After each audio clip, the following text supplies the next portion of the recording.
খেললাম, চলো এবার একটু বাইরে দিয়ে ঘুরে আসি। আরে এত শব্দ আসতেছে কেন বাইরে থেকে? আরে আরে, এই ভিলেজাররা কোথায় যেতেছে? সব ভিলেজার ওইদিকে কি করতেছে?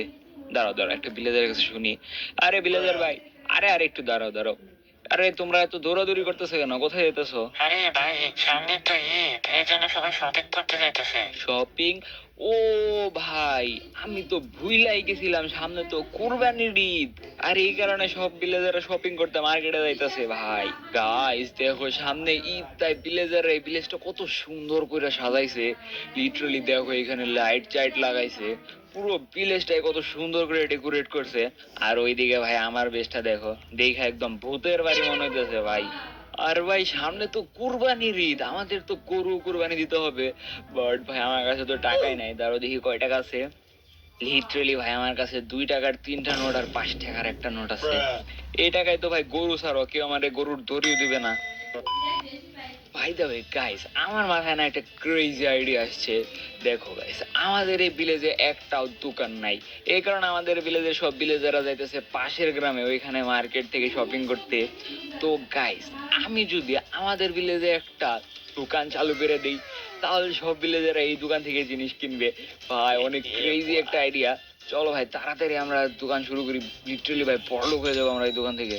কিন্তু ভাই একটা দোকান শুরু করার জন্য তো আমার টাকা লাগবে, আমার কাছে তো একটা টাকাও নাই। চলো দেখি বেসের মধ্যে যায় কি কি আছে। ও একটা চেস্ট আছে, বাট ভাই চেস্টের ভেতরে কিচ্ছু নাই। ভাই আমার তো ঘর পুরা খালি, টাকা পয়সা কিচ্ছু নাই। ও গাইস, আমার একটা পিসি আছে। চলো ভাই আমার এই পিসিটাই বিক্রি করে দেই। হ্যাঁ ভাই চলো, এখন এই পিসিটাই বিক্রি করতে হবে, আর কিচ্ছু করার নাই। এই যে আমার গাড়ি, চলো ভাই শহরে যাই এটা বিক্রি করে দেখি কয় টাকা পাওয়া যায়। ওকে গাইস, আমরা শহরে তো চলে আসছি। আর ভাই এইখানে কোথায় যেন একটা কম্পিউটারের দোকান ছিল। ও, এইটা মনে হইতেছে।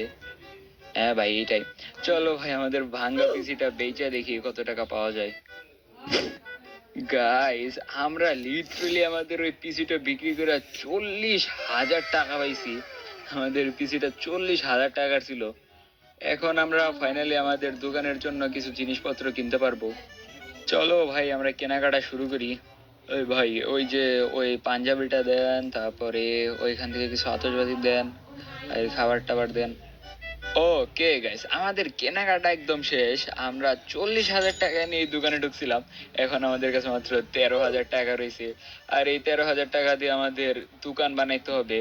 বাই দ্য ওয়ে গাইস, দেখো আমরা কতগুলা জিনিস কিনছি। আরো অনেক জিনিস আছে যেগুলো আমাদের গাড়ির ভেতরে রাখছি। লেটস গো ভাই।